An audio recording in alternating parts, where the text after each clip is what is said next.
What it do, YouTube? It's your boy MachineZo MachZody, MachineZo, and we coming back with another react. On God, we is reacting to nonstop, and we is gonna take you to the golden age of the NBA, the entire 2000 recap. Boy, we about to get it. I got my shirt on right now, but I'm about to put it on because right now we repping goddamn Royce O'Neal. I got the rookie motherfucker, boy. He helped me find out about Donovan Mitchell. But then my boy, hometown legend, hometown hero, my boy made it to the NBA. And get what? We about to throw his jersey on today. Yes, sir. I got a picture with my boy. We was on the goddamn freshman team. So we gonna throw that Utah Jazz on. We Mormon today, goddamn. MachineZo. But goddamn, we gonna get into the video. Nevertheless, you see I got my sweatband on. And let's tap in right now. Shout out to Nonstop. Subscribe to them. I am the chill life of Zoe. And let's go. Dance and Michael Jordan's retirement, the NBA started losing money. You gonna take good money to come watch these athletes play. They try to take on the game. Crash But out. new heroes quickly emerged. Crash and the league out. became more popular than ever. Yes, sir. Now, I ain't gonna lie, I seen a lot of these games, seen a lot of these highlights too. Definitely seen this one live, for sure, for sure. My boy Kobe hit the on their ass, had to show off the titty, show him saying something, he do this shit. But this was the golden age of TV, bruh. We just gotta start there. Basketball was fire, cartoons was fire. Shit, I don't know, goddamn, my peers and maybe the little shawties around me watch reality shows. But them bitches was fire, you know, Flavor of Love and all that other MTV bullshit, Cribs, Pimp My Ride. This was the golden age of TV. Back to the video. The 2000s were one of the most iconic decades in NBA history, with some of the most legendary moments ever, like the greatest dunk contest performance of all time, or the greatest heat check of all time. Hey, if y'all ain't getting hype for this video like I am, bro, you ain't a real hoop fan. You feel what I'm saying? I got my Utah Jazz on. Who wanna come soak? T-Mac, Skookie. The biggest fight in NBA history. Hell yeah. I remember I was watching TV in my room. My dad ran in my room, but I thought it was a fire. Like, bro, what the fuck going on? I was saying in my head, you know, I'm close around Pops. He was like, bro, come look at this. Come look at this. Bro, I came, it was watching it live, too. I was just like, bro, what is going on, bro? Everybody fighting. Jermaine O'Neal, goddamn, I seen that one live. Boy came and said, "Bow!" I said, oh, he rocked that man jaw.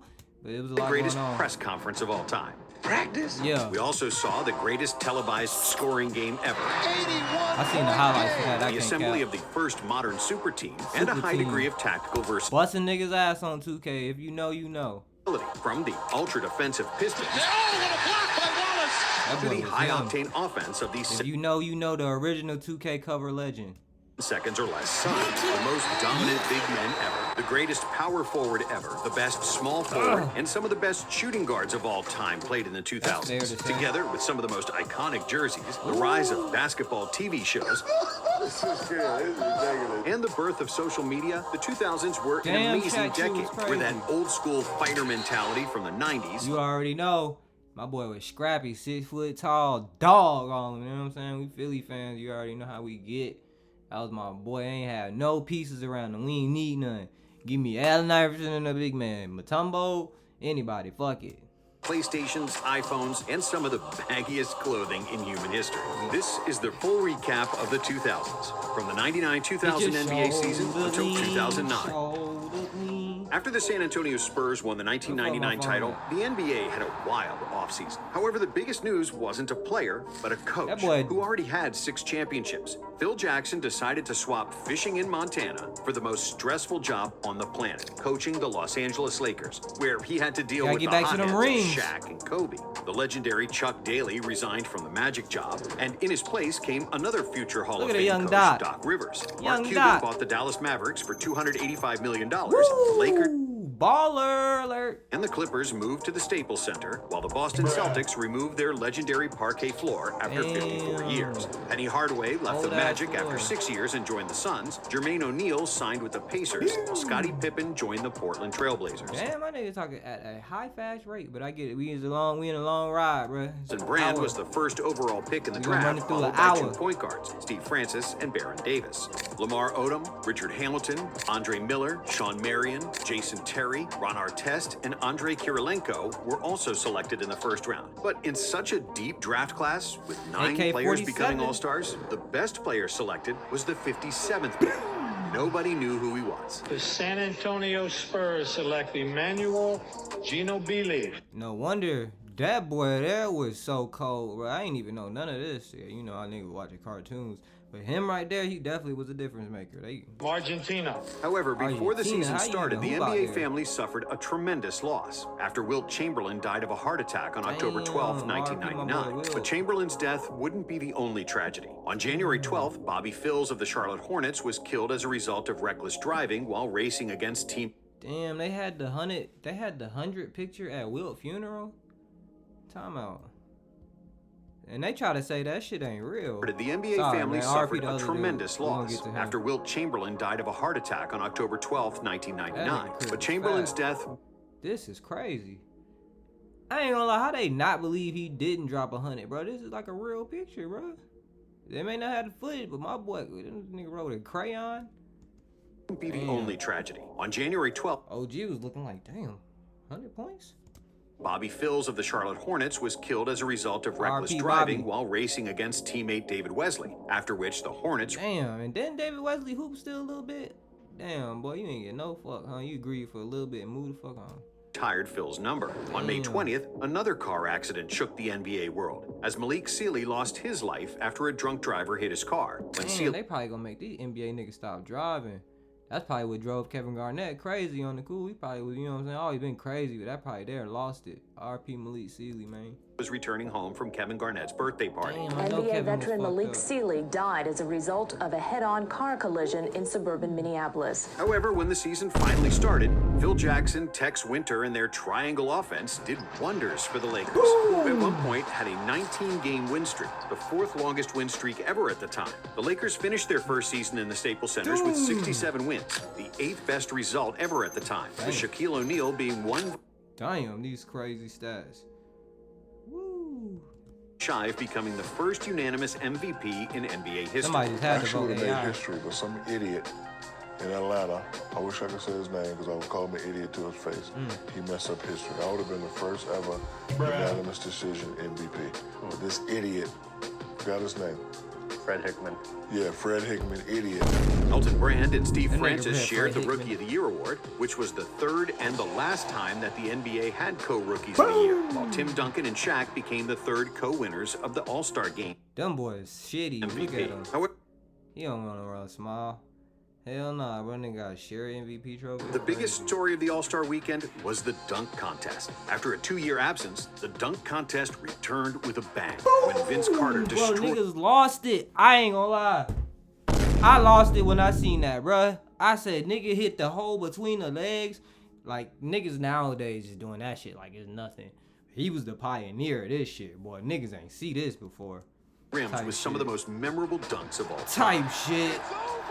Type shit. Alonzo We was Mourning going won his stupid. second I consecutive don't even Defensive remember the Player of nigga the Year going award against. after averaging 3.7 blocks per game. Give me that. Jalen Rose was the Damn, most 4 improved blocks, player, damn near. while Doc Rivers won the Coach of the Year award. Well, you know we was in the 90s, boy. What the hell? You ain't got no black pants, man? Thus becoming the first and only head coach to win the award while not making the playoffs. Salute And Doc. after 16 years in the what? NBA, Charles Barkley retired, Is that a good reward? Nigga, you ain't making the playoffs? missing the majority of the season due to a quad injury, and only returning for the last game of the season to grab one final rebound. Dennis Rodman also retired after playing 12 games for the Mavericks. And Damn. so did Kevin Johnson, Jeff Hornacek, and Damn. Rick Smits. When the playoffs started, the Lakers justified the role of title favorites in the first 2 rounds. But in the conference finals, the Blazers proved to be Damn, nigga, your head was at the rim, gang. the role of title favorites in the first. Just take a moment to appreciate greatness. rounds. But in the conference finals, the Blazers proved to be their toughest opponent. Despite leading the series 3-1, Portland bounced back and forced a Game 7, where they jumped on the Lakers' throat, leading by 15 with 10 minutes left. Then the Lakers rallied and completed one of the biggest comebacks ever, securing the win with arguably the most famous alley-oop of all time. Oh my God, In the East, the Knicks and the Heat continued their bitter rivalry, meeting in the playoffs for the 4th straight season. In an extremely competitive series, where all games were decided by 8 points or less. We playing football or basketball? The Knicks ultimately prevailed, winning the last 2 games by a combined 3 points, defeating Miami in 7 games. However, in the conference finals, Reggie Miller once again proved why they call him a Knick killer, leading Indiana past New York in 6 games. In the final, damn, boy, Knicks fans, y'all in Indiana, bro. Y'all gonna have to hash some shit out. This is some more recent history just came. The Lakers won the first 2 games at home, but when the series moved to Indiana, it looked like the Pacers would tie the finals after Shaq fouled out late in Game 4. Then Kobe took over, hitting 4 of 5 shots in overtime, including a game-winning layup. Followed in by Kobe Bryant. And even though Indiana won Game 5 in a blowout, they couldn't stop the Shaq attack, as O'Neal led the Lakers to another championship in 6 games, averaging 38 points and 16.7 rebounds per game. Shaq championship in 6 games, averaging 38 points and 16 points. Straight spamming.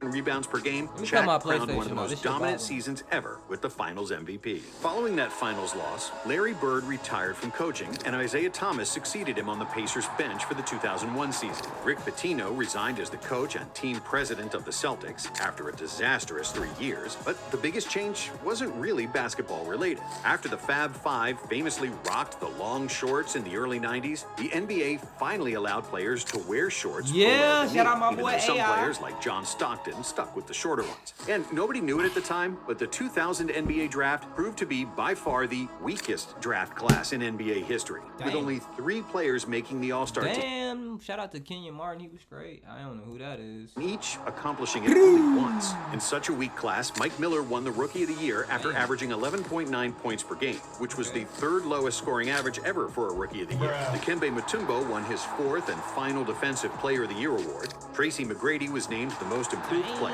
while Allen Iverson won the MVP after averaging a league-leading 31 points per game. Iverson also won the MVP of the All-Star game after leading the East to a 21-point comeback in the 4th quarter. Damn, this All-Star was legit. I mean, them niggas was probably confused. No, they had the other team had the dark ones on, I believe. But yeah, everybody got to wear their own jerseys. I remember this All-Star, because, you know, I'm an AI fan. So everything that nigga was doing, I peeped. Really wasn't watching no other games, boy. It was the AI show. In the best season of his career, AI also led the NBA in steals. Jason Kidd was the assist leader for the 3rd straight year, while Antoine Walker made the most threes, 221 makes from him. And if you think Shai Gilgeous-Alexander attempts a lot of free throws, Shaq attempted 13.1 freebies per game, even though he probably could have averaged 20. Y'all heard that break? That bit was loud as fuck. Shaq attempted 13.1 freebies per game, even though he probably could have averaged 20, considering how many fouls on him the refs didn't call. Shaq's 972 attempts from the charity stripe was the 8th highest mark in NBA history, and the most since Jordan attempted exactly the same number of free throws in the 1987 season. The Sixers and the Spurs won their respective conferences in what was the last time a team with the best regular season did not win 60 or more games in a full 82-game season until 2023. In the playoffs, the Lakers were unstoppable, not losing a single game on their way to the NBA Finals. But in the East, it was much more competitive. The Raptors won their first playoff series in franchise history, and their second-round matchup against the Sixers provided one of the most fun scoring duels of the century. Iverson dropped 54 points in Game 2, to which Vince Carter responded with a 50 in Game 3. In Game 5, AI eclipsed 50 again, scoring 52 points to give the Sixers a 3-2 series lead. However, in the following game, Vince Carter finished with 39 to force a Game 7. But then, he made one of the most controversial decisions of his career. It's already been a busy day for Toronto's Vince Carter. Vince arrived in Chapel Hill at about 9 a.m. to attend his college graduation ceremonies. On the day of the deciding game, Carter attended a graduation ceremony in North Carolina. He took 2 flights that day and came to Game 7 exhausted, shooting just 6 for 18 from the field, including a long jumper at the buzzer, which missed the target. The Sixers won 88-87 and advanced to the conference finals against the mighty Bucks team with Ray Allen, Sam Cassell, and Glenn Big Dog Robinson. Battling multiple injuries, Iverson missed Game 3, averaging just 31% from the field and 26% for 3 across the first 6 games of the series. But then, in Game 7, AI went berserk, making 17 for 33 shots en route to 44 points, leading the Sixers to victory and their first berth to the NBA Finals since the legendary Faux title in 1983. But against the Lakers, nobody gave them much of a chance. The Los Angeles Lakers could become the first team in history to run the table in the playoffs, and now they come in a favorite against Philadelphia. Boy, ha, they thought, huh? He thought too. Y'all thought y'all was just gonna win, huh? And yet, if there was one person with the ultimate belief in himself and the game to match it, it was Allen Iverson. The league MVP played one of the best games in NBA Finals history, finishing with 48 points, including the most legendary step over of all. What are you doing? It was the 6th best scoring performance in the finals ever at the time. But unfortunately for Iverson, Shaq was a monster. Even though they had the Defensive Player of the Year in Dikembe Mutombo, nobody in the world could guard O'Neal, who averaged 33 points, 16 rebounds, 5 assists, and 3.4 blocks per game in the series, shooting 57% from the field. Kobe added 24 points per game, and the Lakers won the series in 5 games. Shaq was deservedly the finals MVP, and the Lakers' 15-1 record in the finals, the best record ever in the history of the NBA playoffs. And before the 2001-2002 season started, the biggest superstar in NBA history announced another return to the NBA. Boy, Mustache Jordan. Rumors confirmed. The greatest player of all time is back. Michael Jordan was back again, this time with the Wizards, a team where he was also a part owner. Michael's most famous decision as an executive took place on June 27, 2001, when he selected Kwame Brown. He only came back because they weren't hooping to his standards. He's like, these young men ass, man. I need to get back out here. With the first pick, and Brown became the first high school player to get drafted first overall. Future Hall of Famers Pau Gasol and Tony Parker were also picked in the 2001 draft, along with Gilbert Arenas, Joe Johnson, Tyson Chandler, Zach Randolph, Richard Jefferson, Gerald Wallace, and last but not least, the legendary White Mamba, Brian Scalabrine. Canada lost one team as the Grizzlies relocated from Vancouver. Where Brian Scalabrine? I ain't heard of him. To Memphis. Well, the team's been in the league 6 years, and in that time, the Vancouver Grizzlies won 98 games. Dang. They lost another 350. Bro, I always thought Vancouver. I ain't never just think Canada. That's crazy. But then again, this is my childhood, so you gotta keep in mind that. But I always thought Vancouver was always in the United States. Bruh. So they didn't move that motherfucker to Memphis. A disappointing run for Canada's second NBA franchise. Dang. So an announcement But today nobody wanna that it's live up applied there. to move to an American city comes as no surprise. So they moved to Memphis where it's gutter and gangster. Man, they should have picked somewhere else, bruh. What the fuck? But the most monumental changes were those in the rule book. The zone defense was legalized for the first time, which didn't sit well with players who found scoring more difficult. Damn, I didn't know the zone was illegal. That's wild. Niggas was running man schemes.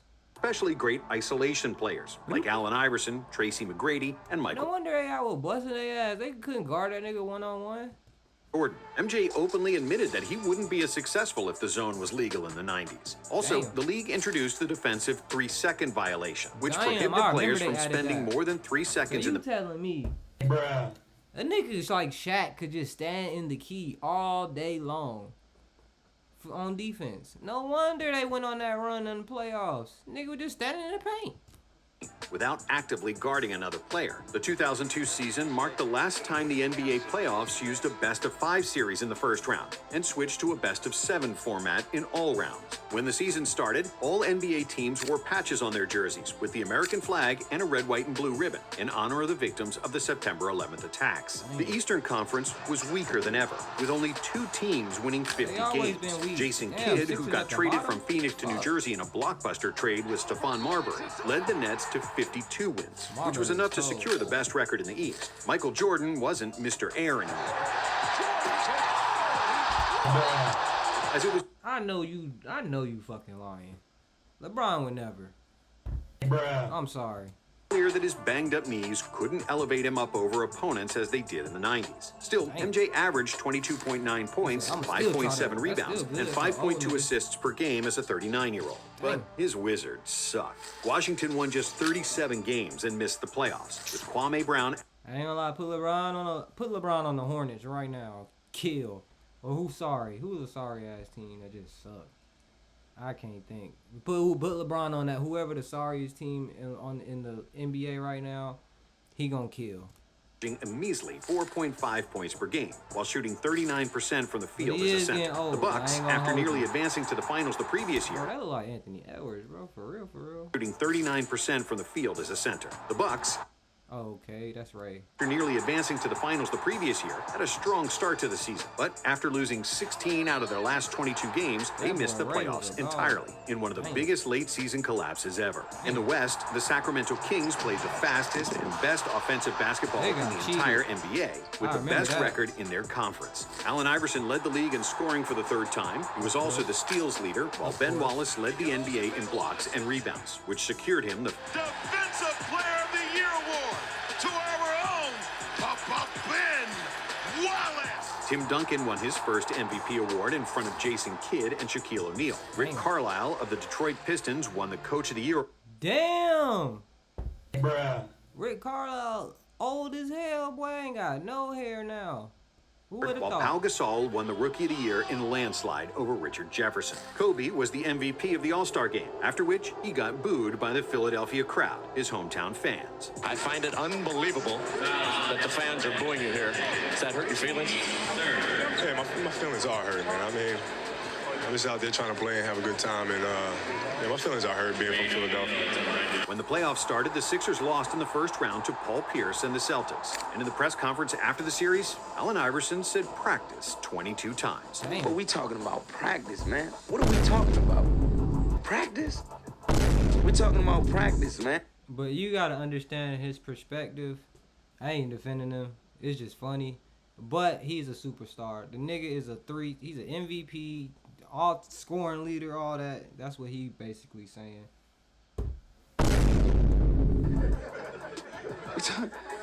We're talking about practice. We're talking about practice. We ain't talking about the game. We're talking about practice, man. The Celtics would make the Eastern Conference Finals for the first time since 1988. And in Game 3 of the series against the Nets, Boston pulled off the biggest playoff comeback ever at the time, winning 94-90 after trailing by as much as 21 prior to the fourth quarter. However, the Celtics eventually lost in 6 games, with the Nets making the finals for the first time since their ABA days, and the first after they relocated to New Jersey in 1977. In the West, the Kings and the Lakers proved that they were the best teams in the NBA, easily making the conference finals, which would become one of the most controversial of all time. Led by 2 All-Stars in Chris Webber and sharpshooter Peja Stojakovic, the Kings played with the fastest pace in the league, and they had 7 players scoring in double figures. So it wasn't a surprise when they took a 2-1 series lead, annihilating the Lakers in Game 3. LA seemed to be in trouble, especially after falling behind 24 points in the second quarter of Game 4. However, the Kings' lead started to dwindle, and with 11 seconds to go, they were only up by 2, after which Robert Horry made the most famous shot of his career. In Game 6, despite a heroic effort from Shaq and Kobe, who combined for 72 points, the Kings were still a better team. And they should have won the game and advanced to the finals, but they didn't, because the Lakers played with 3 extra guys in gray. In the fourth quarter, the Lakers shot 27 free throws, compared to just 9 for the Kings. The worst call was in the final seconds, with the Lakers up by 1, when Kobe elbowed Mike Bibby in the face. With the bleeding Bibby called for the foul. LA won the game, which is still considered the biggest robbery of all time. And in Game 7, the Lakers survived to won the game. Look at this. I be shitty as hell. When Kobe elbowed Mike Bibby in the face.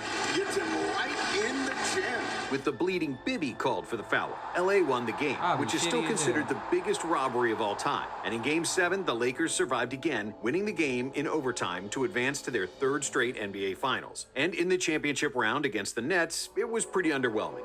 Kobe dribble drive. Kobe. what a slam dunk. The Nets were a scrappy, well-balanced team, but they couldn't do anything against Shaq, who averaged 36 points and 12 rebounds. And his dominance was perfectly described with arguably the best poster picture of all time. The Lakers swept the Nets to secure a three-peat, with O'Neal winning his third straight Finals MVP. Following the season, two legendary big men retired wearing strange jerseys. Hakeem Olajuwon called it quits after playing his last year with the Raptors, and Patrick Ewing decided to hang him up too, after he played his last two seasons in Seattle and Orlando. For the 2003 season, the Hornets relocated from Charlotte to New Orleans. Reebok became an official apparel partner for the NBA, and after a 12-year run and the most recognizable jingle in sports, NBC's coverage of the NBA ended when NBC was outbid for the broadcast television contract by Disney. And for one last time, you've been watching the NBA on NBC. Starting from the 2003 season, following several missed calls on late-game shots in 2002. That shot was off in plenty of time. There's time on the clock. There's no question about that. From that standpoint, the replay shows it. Fryer right away waved it off. The NBA instituted new rules regarding the end of period. Head ass, boy. Suspension. Hey, bro, we still almost in the 90s a little bit, bro. Throw some fists. Indicators. An LED light strip on the backboard and on the scorer's table replaced the traditional electric red light behind the backboard, and a shot clock visible to all three viewable sides was mandated. In the draft, Yao Ming was selected with the first overall pick, which popularized the league in Asia and brought millions of new fans to the NBA, as well as hundreds of Chinese reporters who flocked in and covered Yao's every step in America. Amari Stoudemire, Carlos Boozer, Karan Butler, and Tayshaun Prince were also selected in what was another weak draft class, with only 4 players eventually becoming all-stars. But Yao became a sensation. First, all these draft picks, bro, basically made what the NBA is today, bro. That's kind of crazy when you think about it. Made Charles Barkley kiss a donkey on national TV, and then after he blocked Shaq 3 times in a row when the Rockets first played the Lakers, Ming became the first rookie to start in the All-Star game. Boy, all them motherfucking coaches and GMs dick got hard when that shit happened. Bruh. Goddamn, nigga, he blocked Shaq 3 times, nigga dick got hard. Hey, yo! Grant Hill in 1995, receiving more than 250,000 votes more than Shaq. For the season, Yao averaged 13 points and 8 rebounds, finishing second in the Rookie of the Year behind. Mind you, bro, really ain't, he just tall. He ain't really know nothing about basketball. He kind of had to learn it, which is really decent. Stoudemire. Gilbert Arenas was named the most improved player. Tim Duncan repeated as MVP, just like Ben Wallace, who won another Defensive Player of the Year award. Greg Popovich was named Coach of the Year after the Spurs won 60 games and had the best regular season in the NBA. The East was even worse than the year before, with Detroit securing the best record in the conference with only 50 wins. On January 7th, 2003, Kobe Bryant made 9 consecutive three-pointers and finished with 12 overall, setting a new NBA record for the most threes in a game. Later tied by Donyell Marshall and broken by Steph Curry with 13 threes. Hit another 3 for the record. Kobe also scored 40 points in 9 straight games, including a pair of 50-point games, which was the second best streak of 40-point games, trailing only Wilt Chamberlain.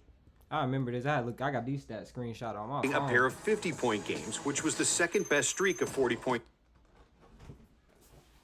Just take a good look at that motherfucking stat line right there. Bruh. Because this is crazy. Games, trailing only Wilt Chamberlain, who had 14 straight games with 40 or more.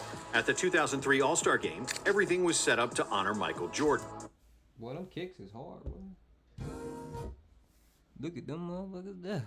He cleaning them, bro. What the hell, bro? Why you look like that, bro? That is like AI before AI was used. Announced that this would be his final. Drip nasty, bro. Look at this hat, bro. This is some rich nigga shit. Prada hat type shit. Season. Vince Carter gave up his starting spot to MJ, while Mariah Carey, dressed in a Jordan-inspired. Boy, Jordan cracked that. Bruh. Made one of the most memorable performances in the history of All-Star halftime shows. The All-Star game itself was the first and only All-Star. Jordan, if you ain't cracked that, you a fool, boy. I know you like them snow bunnies, boy. You from North Carolina, boy. You know you like them snow bunnies, Jordan. To be decided in double overtime. Come on, get back. Guarded by Shawn Marion. The fadeaway.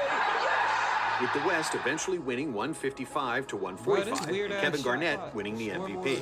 But even more memorable than the game itself was one of the most legendary trash-talking exchanges between the two best shooting guards in the history of the game.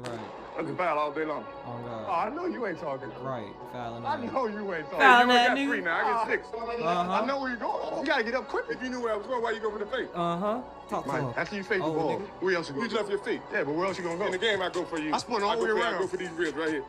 At the trade deadline, the biggest move of the season was when the Bucks traded Ray Allen to Seattle for Desmond Mason and Gary Payton.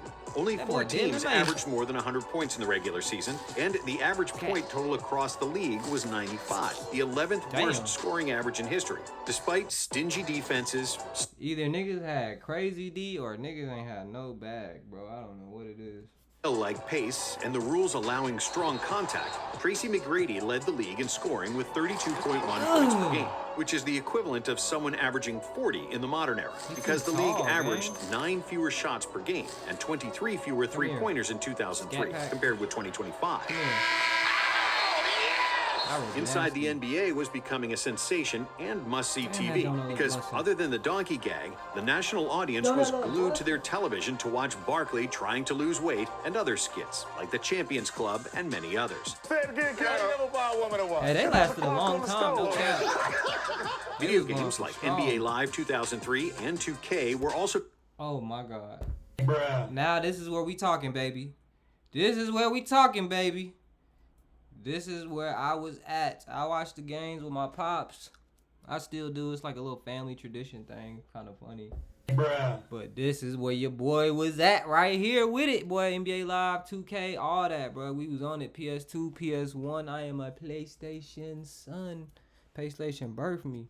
Becoming very successful, further increasing the popularity of the league, with the NBA becoming more global than ever before. In the first round of the playoffs, the Utah Jazz lost to the Kings in 5 games, with John Stockton playing the last game of his career, thus breaking the 18-year partnership with Karl Malone. San Antonio defeated the Lakers in the second round, ending their streak of 13 consecutive playoff series wins. How much harder will you work in this offseason now to get back to the championship? I pushed myself to exhaustion.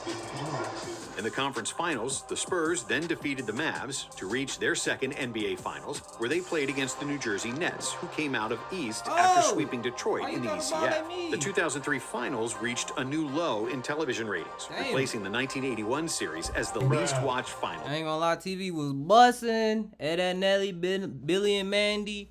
Goddamn Slime Time Live, goddamn Drake and Josh, Degrassi. I could go on. I don't know if this is 2003, but fuck, bro. TV was so good, bro.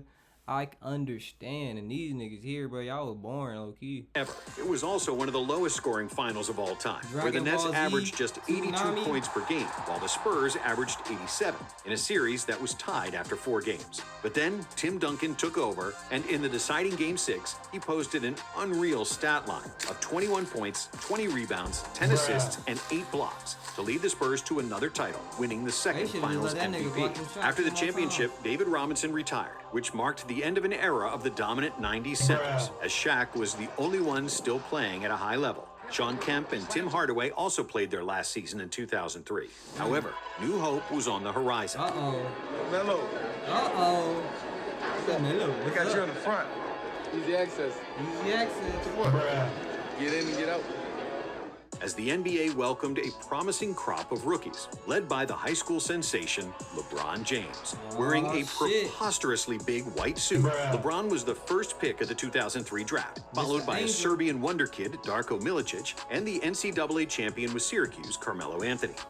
Darko was a little cold, but Darko over Melo, I don't know. How y'all feel about Darko over Melo?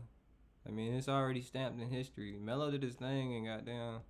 Tech's Chris Bosh was picked 4th, and Dwayne Wade from Marquette was the 5th. Oh, this makes the big 3 even crazier. I didn't know. I knew Wade got drafted with LeBron. I didn't know motherfucking Bosh did. That's crazy. I might be a little slow on the slow side. I knew Wade and LeBron and Melo got drafted all in the class. I ain't know Bosh was part of the shit too. in one of the most talent-rich draft classes of all time. Definitely. Future All-Stars Chris Kaman, Josh Howard, David West, Mo Williams, and Kyle Korver were also selected, just like some great role players like Kirk Heinrich, Kendrick Perkins, and Zaza Pachulia. Bro, and I see what you did, bro. You goddamn played with every nigga you got drafted with, bro. I see what you did, my boy. Prior to the start of the season, Karl Malone and Gary Payton took major pay cuts to leave their teams and join Kobe and Shaq on the Lakers for a chance at a possible NBA title. 2004 was one of the most tumultuous seasons in Lakers history. I mean, I guess you could say he was a champion, bro, but I mean, was it all worth it? Especially with the economy these days. I know you probably wish you had that bread, but I don't know, bro. You a champion. Starting with Kobe Bryant's court case. A preliminary hearing is underway in Colorado to determine whether there's enough evidence to put Kobe Bryant on trial, which caused him to fly to Colorado multiple times during the season. And even though the case was later dismissed and was settled outside of court, it caused a major rift between Kobe and Shaq, who nearly got into a fistfight during the season and were trading meat. Kobe, that's how you know he got balls, boy. Either Kobe was gonna beat Shaq up somehow with some methodical weaving like Mayweather, or Shaq was gonna pummel this nigga face through the wall. Insults seemingly every day. Doesn't matter they what hated I each other think after about him this. as a person. Beef. When I was out there on the court doing my job, I played team ball. Beef. You know, he used to get mad at me for not playing team basketball. I used to get mad at me because he wasn't in tip-top shape. More than 50% of the league changed coaches before and during the season, which set a new NBA. These niggas both psycho. I feel like Shaq is a valid point. I don't know if Kobe too valid, bro. Like, I don't know, bro. The nigga on the court, bro. But maybe you see what's going on behind the scenes. Maybe he drinking and not working out like he supposed to. I don't know. I know Shaq shit With valid. 18 coaching changes in total. Tracy McGrady led the NBA in scoring once again, but he became the first scoring leader since Bernard King in 1985, whose team did not make the playoffs. Damn, LeBron James won the East Rookie of the Month every month of the season, and This nigga came and made a motherfucking statement. 250? Bro, you wasn't weighing 250 every time, bro. Damn. So what's this? Starting from November? Damn, November, December, January, February, March, April. I guess there isn't no motherfucking Rookie of the Month for May. It's playoff basketball. Damn! Melo Anthony did the same for the Western Conference. Damn!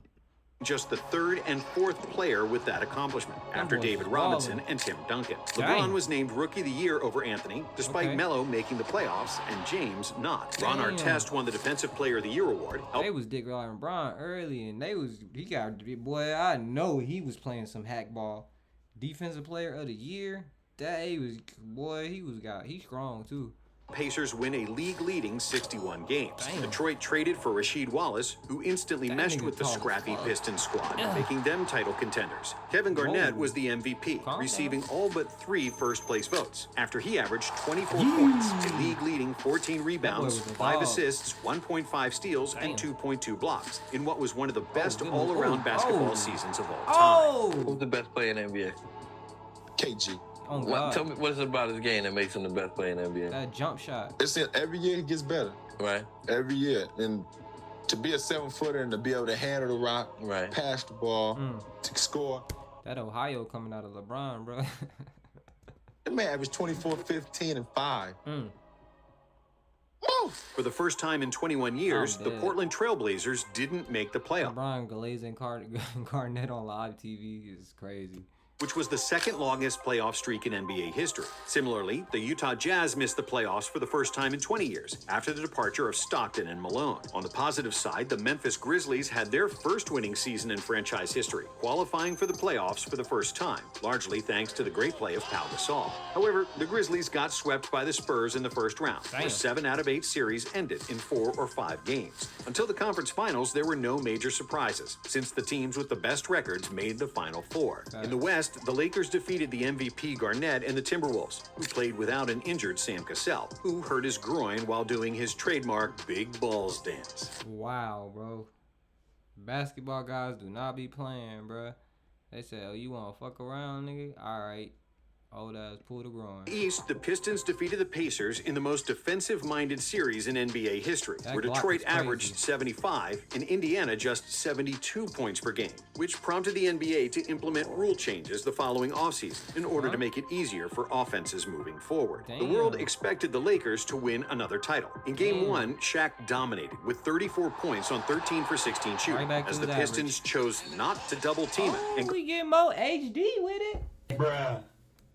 Exclusively with a 6'9" Ben Wallace. Damn. But because they weren't used to playing without their biggest advantage, getting open shots and cuts from O'Neal getting doubled, the rest of the Lakers struggled, especially Kobe. Bryant shot just 10 for 27, while the rest of the Lakers scored just 16 points total. Damn. The Pistons won 87-75. Damn, The Lakers bounced back in Game 2 with 62 combined points from Bryant and O'Neal, but that would be their final win in the series. Detroit killed the Lakers with their full-court defense, and they forced Bryant into taking tough shots, and Kobe got baited in, taking 23 shots per game, but making just 38%, and a horrible 17% from three. Because of an injury to Karl Malone and a disastrous series for Gary Payton, the Lakers had no chance, and Detroit won the championship 4-1, with Chauncey Billups as the finals MVP. After the season ended with a loss, the feud between Shaq and Kobe reached a boiling point, and Bryant swore he'd never play with Shaq again. Kobe wanted to get traded to the Bulls, and he even began searching. That boy was trying to chase Jordan legacy. I'm glad they ain't let him do that, bro. And he created his own, because he sure was trying to chase Jordan shit. Homes in Chicago. We're actually looking for homes in Chicago. Researching schools, places to live. I got a phone call. He should have came to Philly. He said Shaq just requested a trade. It's like, I remember this. I'm glad they got to talk. Oh, there goes Chicago. There's no way the Lakers are going to lose me and Shaq in the same year. When the news hit. The major headline around the league tonight, the Los Angeles Lakers and Miami Heat have agreed to a trade that will send Shaquille O'Neal, one of the greatest big men of all time, to sunny South Florida. Not willing to lose both superstars, the Lakers gave Kobe a new contract. That boy was GTA. He was GTA Vice City, Shaq, boy.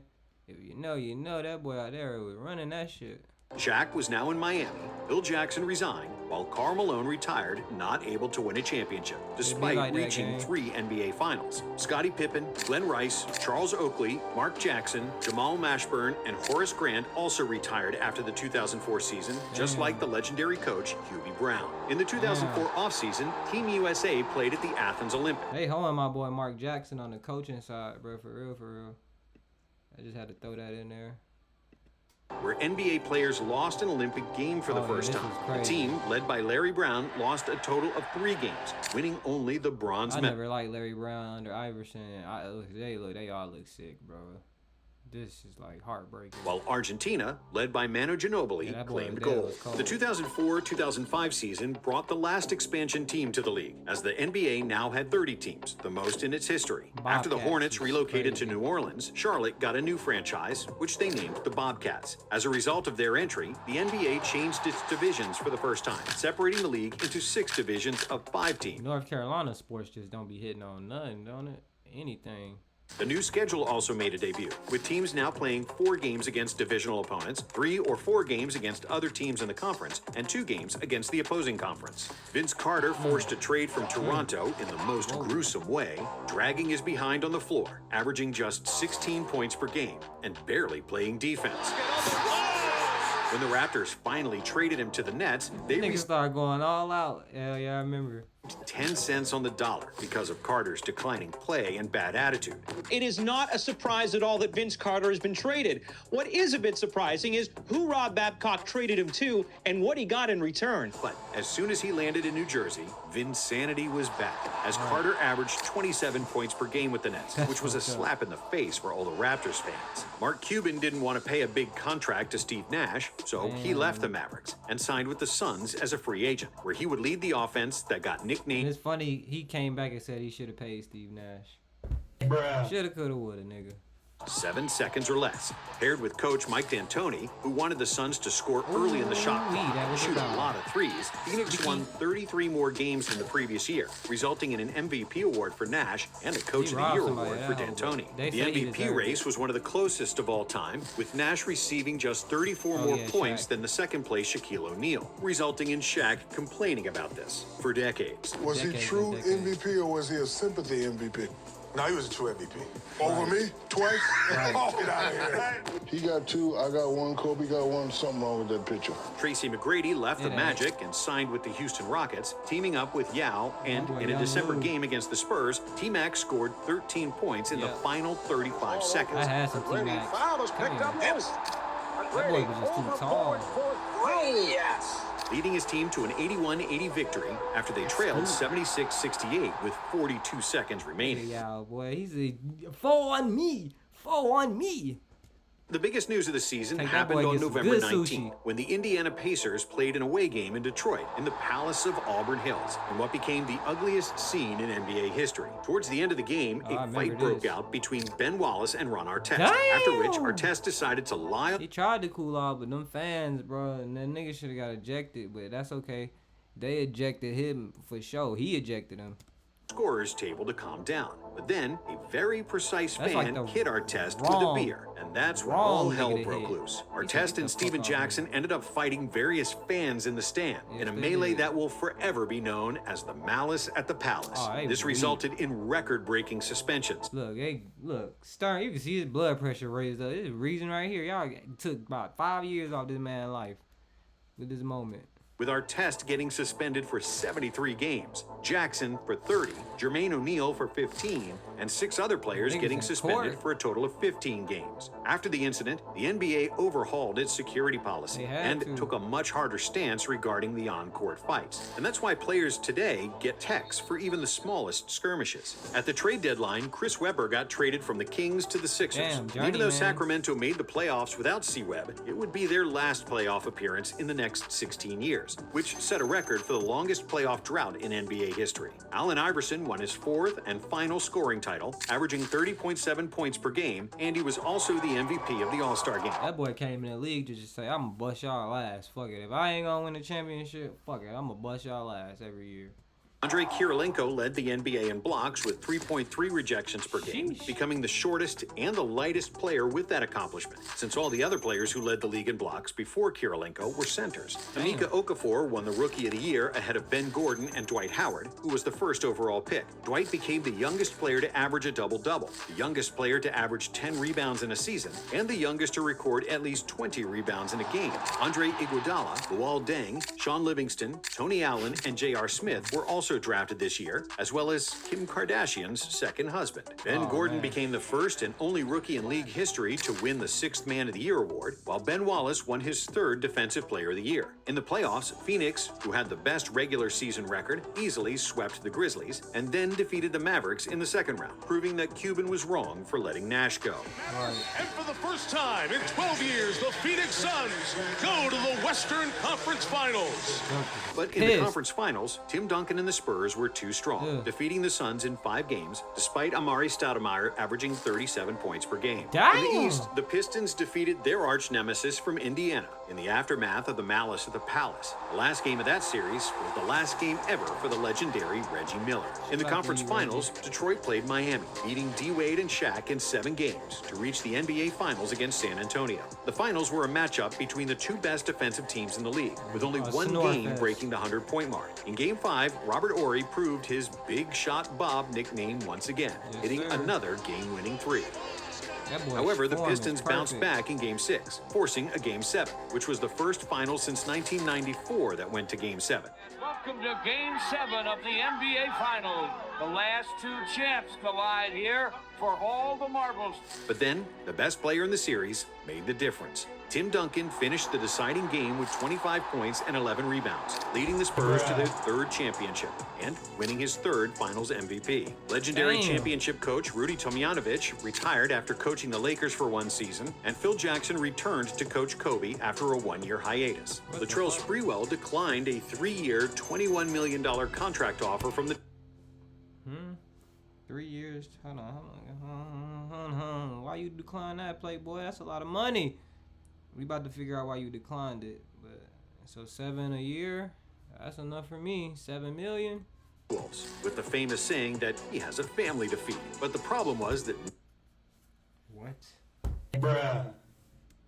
Other team wanted to deal with his temper. So the 2005 season, yeah, nigga was choking people and shit. Bro, you should have took that bread, gang. Breeze last in the NBA. Allen Houston, Glenn Robinson, Christian Laettner, Steve Smith, Sean Bradley, and Vlade Divac also retired. In the 2005 offseason, Commissioner David Stern wanted to clean up the league and make it more corporate, never wanting to witness anything resembling the malice at the Palace. I ain't gonna lie, David Stern was a little cancer to that motherfucker. He needed like an assistant or something, bro. Was too much of a stickler. But he did run the NBA as best as he could, man. Shout out to him.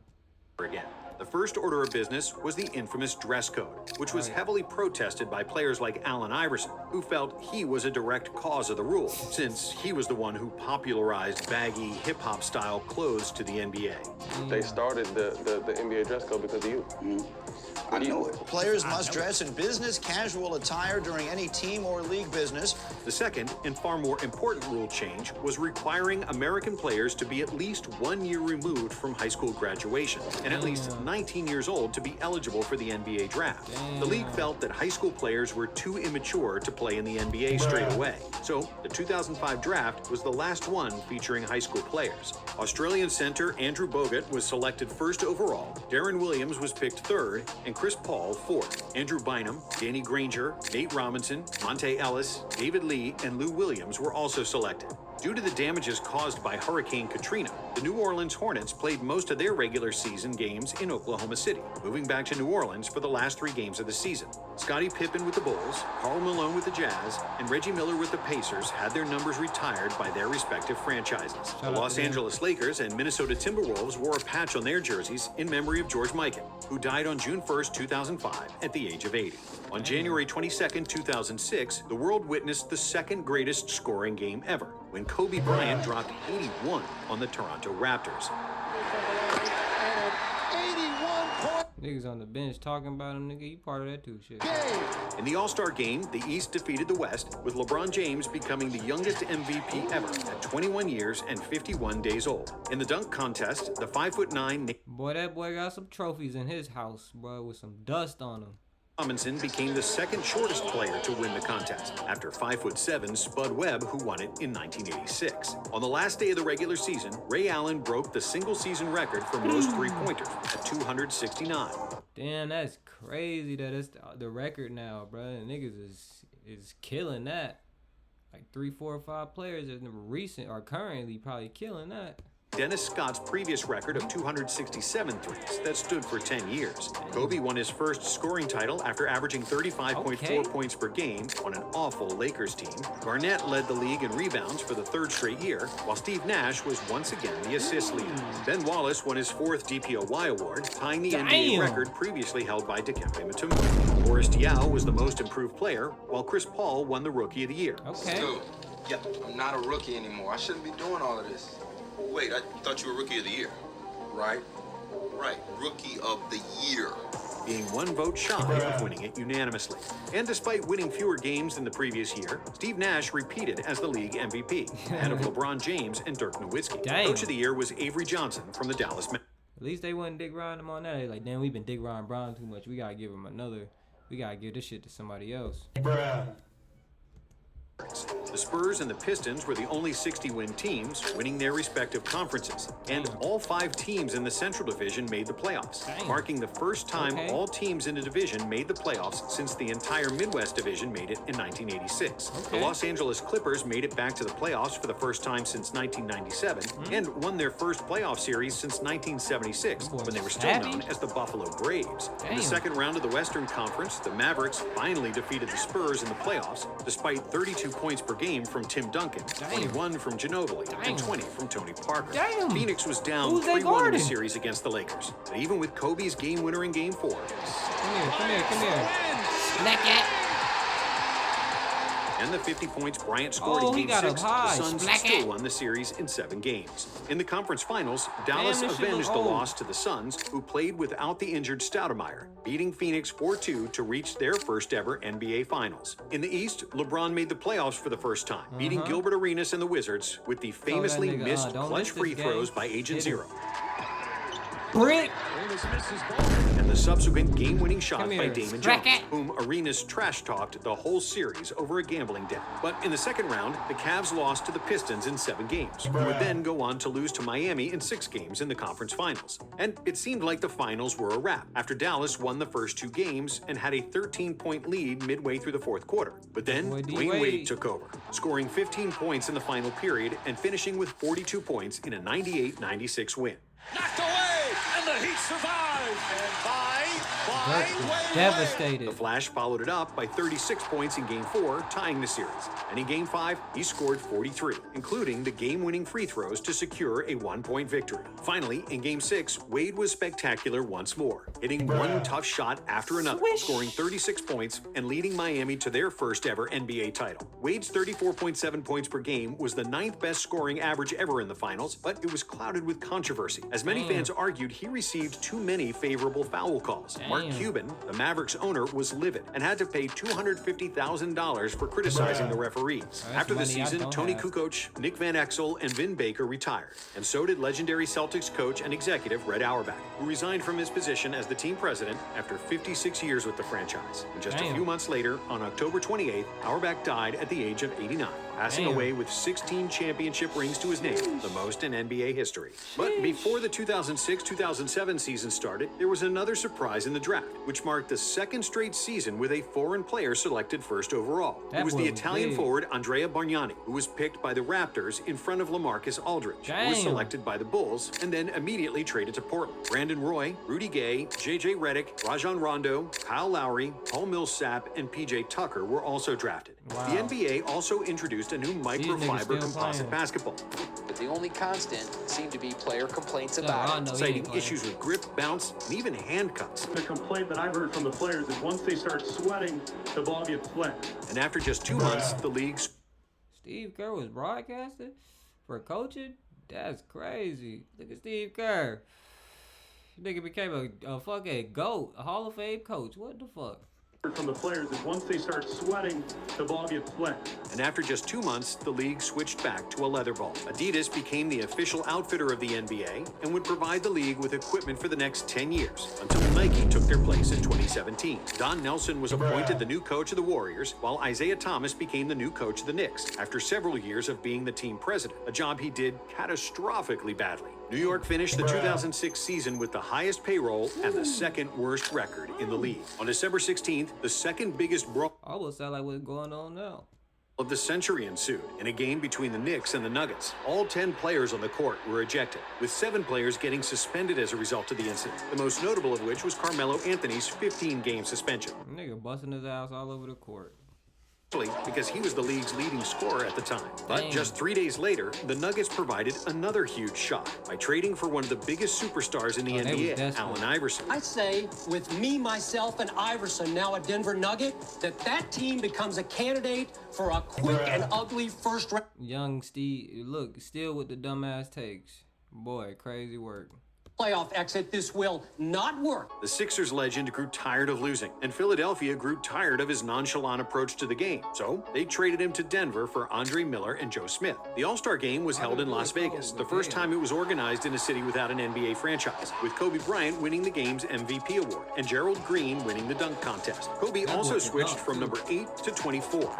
I've seen where that you've talked about a number change as a new chapter in your life. Yeah, it's about appreciation. How would that boy start hitting the fadeaways and playing more methodical on niggas? Every moment for me, because we've been through so much. As your career kind of, I'm not an old man, but you start seeing the light at the end of the tunnel is much brighter than the one at the beginning of the tunnel. And in March of 2007, he turned on God mode. Kobe scored 50 points in 4 consecutive games, a streak trailing only Wilt Chamberlain. That boy Kobe was something special, wasn't it? And Wilt, God, good gracious, Wilt, fuck. who scored 50 in 7 consecutive games. Bryant had 10 games that year where he scored 50+, including 2 games with over 60 points. Damn. So he gave Utah buckets, Houston buckets. Oh, you know he was giving them Bobcats buckets. Damn, I ain't gonna lie, bro. He gave Houston twice. That boy did not like Houston in 2007. And for the season, he averaged 31.7 points, winning another scoring title. Jason Kidd and Vince Carter of the New Jersey Nets became only the 10th pair of teammates in NBA history to record triple-doubles in the same game. This is the first time that teammates in the same game have had a triple-double. You snuck one out tonight, and I think Russ and Jokic might have did that shit now, but we gonna get into that later on. Kidd also on its free throw since Michael Jordan and Scottie Pippen did it in 1989. KG led the NBA in rebounds for the 4th consecutive season. Nash led the league in assists for the 3rd straight year. And Tim Duncan got ejected for laughing. He's sitting there laughing. They both petty. Look at him. Turtle. Crawford feels like he's showing him up. After winning a franchise record 67 games, the Dallas Mavericks superstar Dirk Nowitzki won the MVP award, becoming the first European-born player to win the award. Brandon Roy was 1 vote shy of winning the Rookie of the Year unanimously, and Denver's Marcus Camby was the Defensive Player of the Year, after he led the NBA in blocks for the 2nd straight year. Monte Ellis was the most improved player. You know that we get memos from the league from time to time, and they're usually quite serious. This one is really serious. Monte Ellis has been named NBA Player of the Week. That boy was nervous. Bruh. L fucking intro, bro. You try to make it all suspenseful. What the fuck, nigga? Just tell him. While the 6th man of the year went to Phoenix's Leandro Barbosa, the Brazilian Blur. Phoenix and Dallas both had 17-game win streaks for the season and were the only teams with over 60 wins. In the East, which was traditionally worse than the West, the Pistons had the best record with only 53 wins, while LeBron's Cavs were the only other 50-win team in the conference. But when the playoffs started, the Golden State Warriors provided the biggest surprise of the decade. Nicknamed We Believe, the Warriors, who were the 8th seed, defeated the 67-win Dallas in 6 games, with Dirk Nowitzki playing arguably the worst series of his career. It was only the 3rd time ever that the 8th seed defeated the 1st, and the first time it happened in a 7-game series. After his season ended, Dirk was depressed, and he spent several weeks in Australia with his mentor, Holger Geschwinder, to get back to his senses. The Suns also left the playoffs prematurely. After they beat Kobe and the Lakers in the 1st round again, they lost in the 2nd round to San Antonio in a very controversial series. The controversy stemmed from Amari Stoudemire and Boris Diaw getting suspended for a game after they entered the court off the bench. Come on, gang. Come on, gang. That's rugby, bruh. Following a hard foul on Steve Nash. And the coach is sending he and Boris Diaw back to that bench area. The question is, were they on the court or not? The Spurs then defeated the Jazz in 5 games to qualify for their 4th NBA Finals. But in the East, it was much more interesting. 2 of the best teams of the regular season, the Cavs and the Pistons, met in the conference finals, with home teams winning every game up to game 4. Then, in Game 5, we witnessed one of the greatest performances of all time. After LeBron James scored 20... That shirt probably cost a lot of money, boy. In Game 5, that shit kind of hard, boy. You probably can't even find one of them right now. That's a real playoff bronze shirt.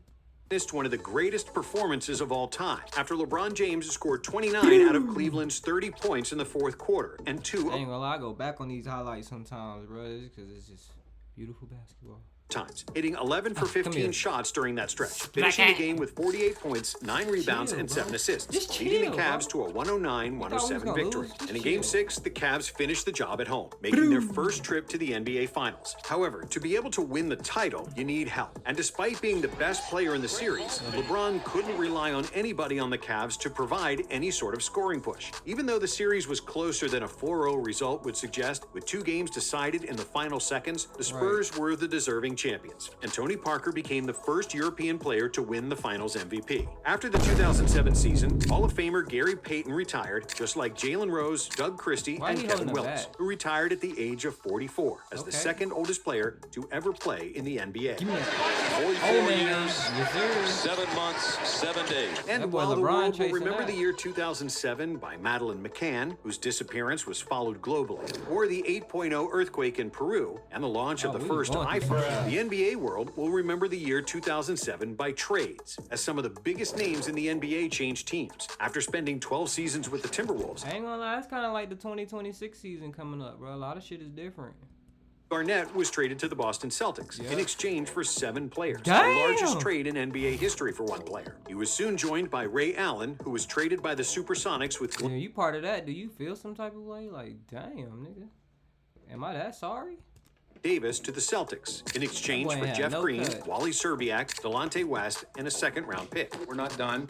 That's crazy, bro. In exchange for Jeff Green, Wally Szczerbiak, Delonte West. Bro, what happened, bro? What happened to you, gang? And a second-round pick. We're not done. We have roster spots to fill. We think we can continue to improve our roster. We don't think that these 3 guys alone can win a championship. The Celtics also added James Posey, and mid-season they traded for Sam Cassell, thus forming the strongest team they had since the Larry Bird era. Derek Fisher returned to the Lakers as a free agent, and LA also traded for Trevor Ariza. But those would end up being minor moves compared to what they did on February 1st, 2008. It was viewed as the steal of the century when the Lakers traded Kwame Brown, Javaris Crittenden, the rights to Marc Gasol, who still played in Spain, and Aaron McKee, who was retired at the time, plus 2 picks for Pau Gasol, one of the best big men in the game. Even though the younger Gasol would end up being a Grizzlies legend, thus making this trade a win-win, at the time, it looked like the Lakers committed highway robbery. The Los Angeles Lakers knew exactly what they were doing. They should be celebrating right now. This is crazy. And Kobe Bryant should not be saying a word. When Mitch Kupchak came to you and said something like, I can get you Pau Gasol for Kwame Brown, what did you say back? No, you can't. And the Spurs coach, Greg Popovich, openly protested about it, saying that there should be some kind of committee to veto ridiculous trades like this one. And 5 days after Powell became a Laker, the Miami Heat traded Shaquille O'Neal to the Phoenix Suns for Marcus Banks and Sean Marion. It was a huge mistake by the Suns GM Steve Kerr, who essentially traded away the team's... Steve Kerr was GM? Bruh. Yeah, you definitely needed to be demoted. Style of play, as the Suns couldn't play fast anymore with Shaq on board. The Mavericks were also busy, trading 5 players and 2 first-round picks to the New Jersey Nets in exchange for Jason Kidd, Malik Allen, and Antoine Wright. The Cavs made big moves too, trying to give some sort of help to LeBron, trading for Ben Wallace in a big 3-team trade that saw 10 players change addresses. Apart from trades, the NBA draft was also super interesting, with the major doubt regarding the top overall pick. Greg Oden was the best collegiate center, but had injury problems with his knees. And Kevin Durant was the best... They fucked up. That's my favorite player right here, boy. That's how I learned about him right here, bro. In a great state. This nigga was so cold. I like this. Got to be a creative player, bro. Ain't no way he's 6'11", shooting and hooping like this. In the country, but was skinny as a stick and couldn't bench 185 one time at the NBA Combine. Damn. The Portland Trailblazers had the first pick. Hey, fuck all that, bro. What that got to do with shooting the ball? Ain't that right, KD? They selected wrong. The Portland Trailblazers select Greg Oden from Ohio State University, who would miss the entire season and only play 82 games for the franchise due to various knee injuries. So the Seattle Supersonics got Durant, who was picked second ahead of Al Horford, Mike Conley, and Jeff Green. Other notable players selected include Hold on. Where Greg go? Portland? So Dame and Kevin would have been crazy. Franchise due to various... It's kind of good to play that way because he went to OKC and that was like their own team. Injuries. So, the Seattle Supersonics got Durant, who was picked second ahead of Al Horford, Mike Conley, and Jeff Green. Other notable players selected include Joakim Noah, Nick Young, and Marc Gasol, who was the 48th overall pick. But despite getting one of the best players of all time, the fans in Seattle had little to be happy about. Because on November 2nd, 2007, it became official that the franchise would relocate to Oklahoma City. U.S. District Judge Marcia Peckman was expected to issue her decision about whether the Sonics would have to stay in Seattle for 2 more years. Then exactly 1 hour later, the news was made public. The NBA will be in Oklahoma City next season. Speaking of OKC, the Hornets weren't playing there anymore, permanently moving back to New Orleans after splitting time between 2 cities for several years due to the damages caused by Hurricane Katrina. New Orleans was also the host of the All-Star Game, with the East winning 134-128 and Cleveland's LeBron James being named the MVP for the 2nd time. But the most memorable moment from the weekend was the dunk contest, when Dwight Howard transformed into Superman, flying through the air, accompanied by the iconic sound bites from Kenny Smith.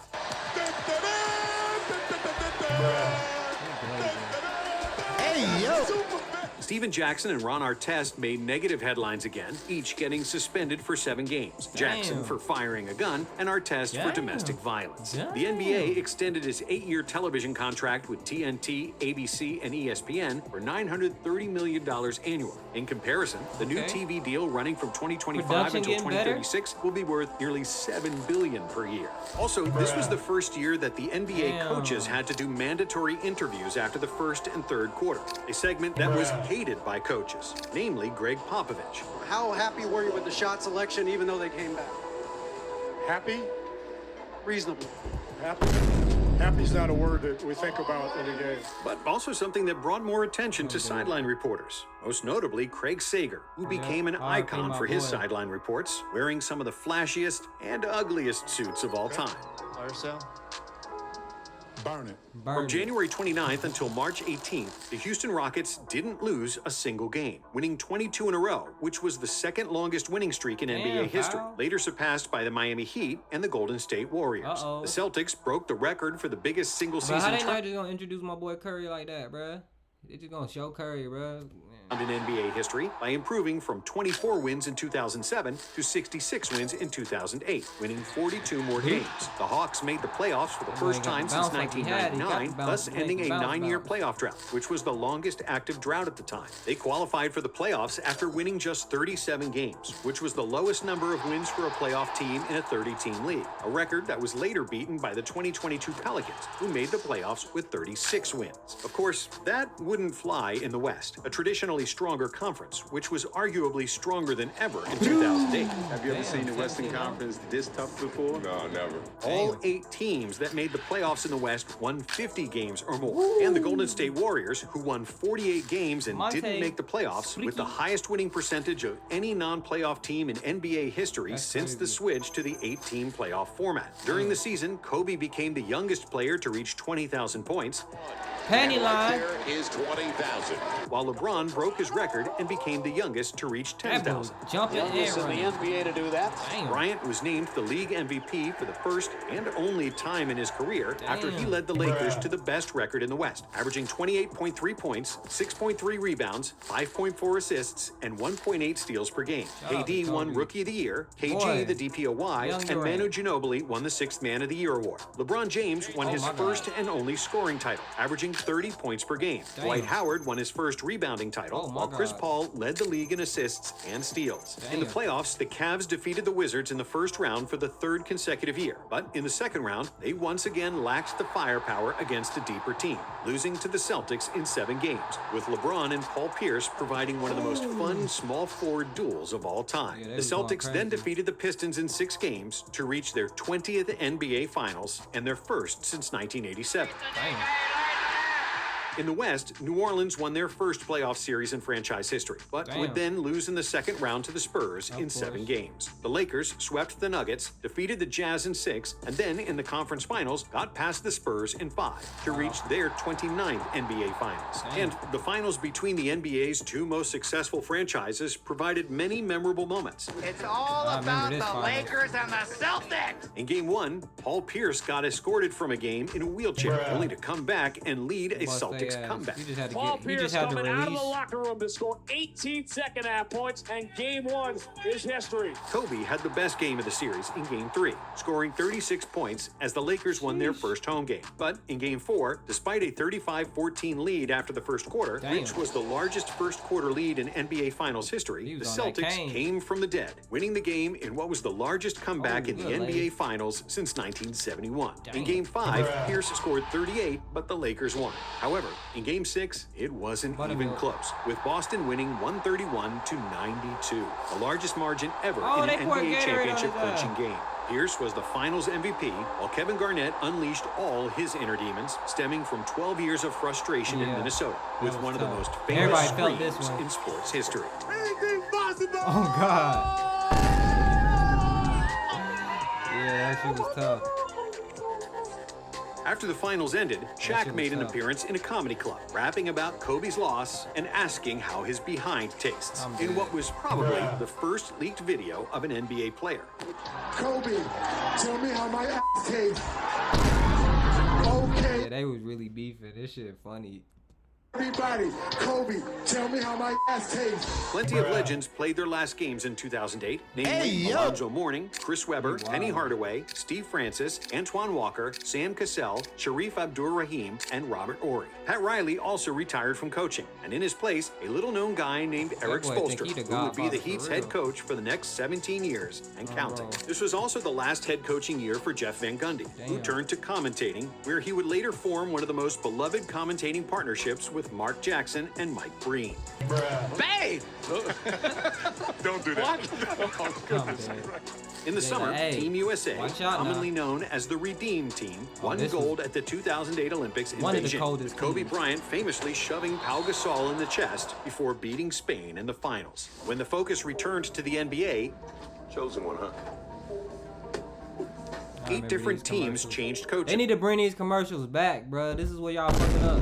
That's why the ratings be dropping, bro. Y'all don't be doing the same shit y'all used to do, bro. Y'all be trying to switch it up too much. Prior to the 2008-2009 season, while 8 others did it during the season. Isaiah Thomas was finally fired from the Knicks job, in a place where he'll forever be hated for the poor performances of the team. The Supersonics officially ceased to exist on July 2nd, 2008, becoming the Oklahoma City Thunder, who also inherited the Sonics' history, including the Which is crazy. 2008, they was born and they just won the 2025 championship. You gotta believe what Kevin Garnett said, man. Anything is possible, bro. 79 NBA title. Instant replay became a more common occurrence, as the NBA owners approved the expanded use of instant replays to determine if made baskets would be worth 2 or 3 points. With the first pick in the 2008 NBA draft, the Chicago Bulls select Derrick Rose was the first pick in the draft by his hometown Chicago Bulls, even though the Bulls had just a 1.7% chance to win the first pick in the lottery. Michael Beasley was drafted second by the Heat. OKC picked Russell Westbrook with the 4th pick, and Kevin Love was selected number 5 by the... Why he got a Seattle hat on? That's crazy. Other notable players from the 2008 draft include the Lopez twins, Eric Gordon, Roy Hibbert, JaVale McGee, Serge Ibaka, Mario Chalmers, DeAndre Jordan, and Goran Dragic. The most important trade of the season was Allen Iverson, who was traded from the Nuggets to the Pistons in exchange for Chauncey Billups and Antonio McDyess. Jamal Crawford replaced Golden State with New York, while the Suns kept trading their 7 seconds or less players, moving Boris Diaw and Raja Bell to Charlotte in exchange for Jason Richardson. But the biggest story of 2009 was broken records, as seemingly every month another NBA record got tied or broken. On December 10th, 2008, Carmelo Anthony scored 33 of his season-high 45 points in the 3rd quarter in a win against the Timberwolves, equaling George Gervin's record for most points in a quarter. Chris Paul broke the 22-year-old record for consecutive games with a steal, previously held by Alvin Robertson, with Paul's record ultimately reaching 108 games. On January 13th, the Orlando Magic made an NBA record 23 three-pointers against the Kings, with 9 of the 12 Magic players making at least 1 three-pointer. The record would stand for 15 years. Until the Miami Heat made 24 threes in 2024. Lets it go and hits it. On February 22nd, 2009, Portland Trailblazers point guard Steve Blake tied an NBA record by recording 14 assists in the 1st quarter in a game against the Clippers. In the 2009 All-Star Game, the West won 146-119, with Kobe and Shaq named co-MVPs. Bryant giving the trophy to Shaq's son, Sharif, in what was one of the most heartwarming moments in All-Star history. He even let me, take the trophy home today for my boy. So in March, the Suns became the first team since the 1990 Portland Trailblazers to have 3 consecutive games of scoring 140 points or more, including the 154-130 win against the Warriors, which was the 3rd highest number of points in a regulation game. Shaq led the league in field goal percentage for the 10th time, which was a new NBA record, breaking Wilt Chamberlain's record of 9. Jose Calderon of the Raptors broke the NBA record for free throw percentage in a season, hitting 98.1% from the charity stripe, missing only 3 free throws of the 154 he took that year. The record still stands today and is, without a doubt, one of the hardest NBA records to break. He has not missed this year. Why? Cleveland Cavaliers won a franchise record 66 games, resulting in the first MVP award for LeBron James. Derrick Rose won Rookie of the Year. Dwight Howard won his first Defensive Player of the Year, while Jason Terry won the Sixth Man of the Year award. Dwayne Wade won the scoring title after averaging 30.2 points per game. Dwight repeated as the rebounding champ, and he also led the league in blocks. And Chris Paul was once again the league leader in assists and steals. But when the playoffs started, sad news hit the NBA as the legendary coach Chuck Daly died of pancreatic cancer at the age of 78. For the entire playoffs, all NBA coaches and commentators wore pins with the initials CD on their suits to honor the Hall of Fame coach. In the first round of the playoffs, the Nuggets matched the largest margin of victory in an NBA playoff game, beating the Hornets 121-63 in Game 4. Playing without the often injured Tracy McGrady, the Rockets defeated the Trailblazers in the first round. And in the second round, they provided a valiant effort against the Lakers, finally capitulating in Game 7, despite losing their second superstar, Yao Ming, to injury in Game 3. The Lakers, pushing the brink. No one expected a Game 7 against the Rockets, the chance to go to the Western Conference. Boy, it's just like when you're tall, boy, them knees, boy, you only got a certain amount of time for them knees, boy, and it's... Denver defeated Dirk and the Mavs in the second round to secure their first conference finals since 1985. But despite the steady leadership of Chauncey Billups and the high scoring of Carmelo Anthony, the Lakers proved too strong, advancing to the NBA Finals after 6 games, with Kobe averaging 34 points per game in the series. In the East, Boston and Chicago played a heroic series, with 4 games decided in overtime, playing without Kevin Garnett, who injured his... Damn, hold on, we're gonna get to that, but look at that, bruh. Touching hands.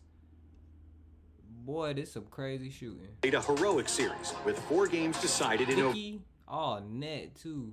Playing without Kevin Garnett, who injured his knee late in the season, the Celtics got past the Bulls in 7 games. However, in the second round, Dwight and the Magic had a little more in the tank, defeating the Celtics in another 7-game series.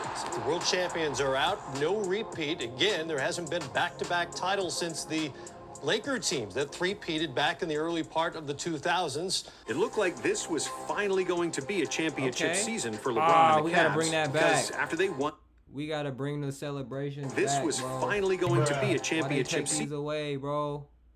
This was a cold moment. Every team used to have some shit like this, too. For LeBron and the Cavs, because after they won 66 games in the regular season, the Cavs swept Detroit and Atlanta in the first 2 rounds. That's why he was then, in the conference finals, the Cavaliers fell flat against Orlando. Despite LeBron averaging 38, 8, and 8 in the series, including a game winner in Game 2. Lewis gets it to LeBron for 3 for the win. Oh, my God, bro. Why it look like it coming off? Bruh. But you know it good. Buttermilk. That's some crazy rotation on the ball, boy. That bitch look like it was coming off. Look at the form. You can't block that shit, bro. He's shooting that bit behind his head. You feel what I'm saying? And look how high the motherfucker off the ground. Goodness gracious. Shit, crazy.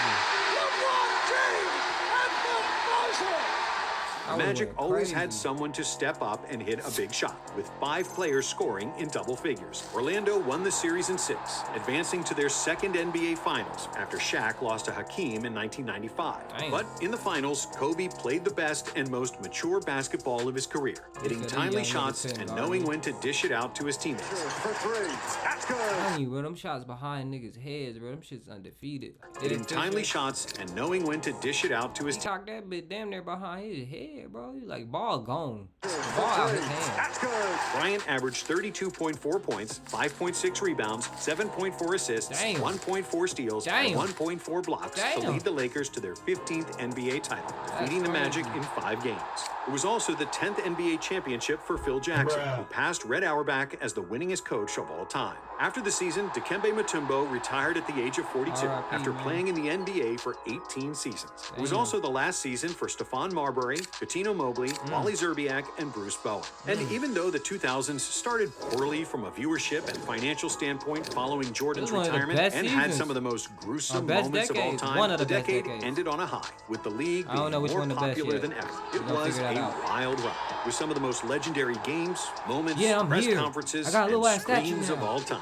And even though some may disagree, the 2000s might be the most interesting decade in NBA history. The answer is hell no. I don't see it. Thank you for watching. Man, that is the video, man. We just ran through a little bit. I don't know if they covered goddamn everything. Oh, this is the 19. Oh, no. We just covered the 2000s decade. We don't give a damn about the 90s shit. Damn near. I was born and I was literally living out my childhood. Fuck all that. But that is the video from Nonstop, man. If you watched it this much and this far, I appreciate you all as always. We gonna run these back, man. But until then, man, that is the video. I am the Chill Life of Zoe, and I'll see you next time.